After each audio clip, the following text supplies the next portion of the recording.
Hai, welcome back with me, Iqbal. Jadi, pada saat ini saya akan membahas sesuatu yang bernama krisis eksistensial. Jadi, yang aku rasa, dan mungkin kebanyakan orang rasa di umur 20 ini adalah krisis eksistensial, adalah suatu krisis di mana kita mempertanyakan apa arti hidup kita, apa tujuan kita mau ke arah mana, apakah kita ingin menempuh jalan sebagai seorang guru, atau kita akan menempuh jalan sebagai seorang dokter, atau kita akan menempuh jalan sebagai seorang lawyers atau pebisnis, atau kita ingin menjadi seorang ustadz, atau mungkin kita ingin menjadi seorang pastor gitu. Jadi pada umur 20 ini adalah saat kita menentukan di mana jalan hidup kita ini akan kita pilih untuk sebagian besar waktu dalam hidup kita.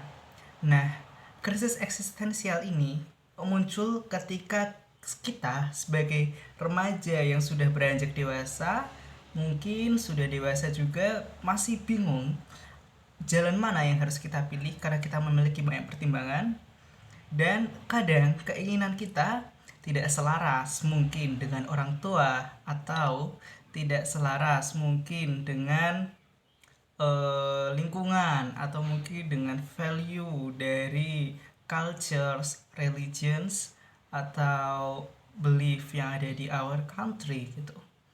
Jadi hal yang aku pelajari sangat penting ketika kita menentukan tujuan di umur 20 tahun ini adalah kita bisa melakukan kompromisasi. Kita bisa berkompromi atas apa keinginan kita yang kita sebut sebagai free will kan. Setiap manusia bebas memiliki keinginan, tetapi ternyata keinginan itu harus disesuaikan dengan lingkungan dan juga disesuaikan dengan belief yang keluarga kita percaya atau lingkungan kita percaya, sehingga ketika orang bilang you can go with your passion, you can go with what you want, ternyata itu memang benar, tetapi tetap harus ada penyesuaian karena kita hidup bersama di dalam suatu lingkungan.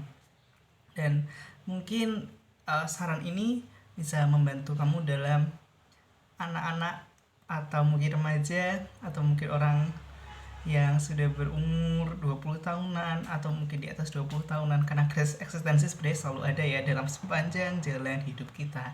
Jadi aku rasa dalam menentukan tujuan hidup sangat penting untuk berkompromi antara apa yang kamu inginkan dan apa yang lingkungan butuhkan, dan juga apa yang menghasilkan pendapatan untuk kamu dan apa yang keluarga kamu inginkan. Jadi ketika orang bilang kejarlah impianmu sesuai yang kamu inginkan, kadang yang kamu inginkan itu tidak selaras dengan apa yang orang lain percaya. Bukan berarti kamu menghentikan impianmu, tetapi kamu harus berkompromi dengan segala keadaan yang ada di dalam hidup kamu. Dan mungkin itu ya suatu hal yang akan aku bahas di dalam krisis identitas yang aku rasakan akhir-akhir ini. Dan mungkin saran ini bisa membantu orang-orang umur 20 tahun yang bingung dalam menentukan tujuan hidup mereka.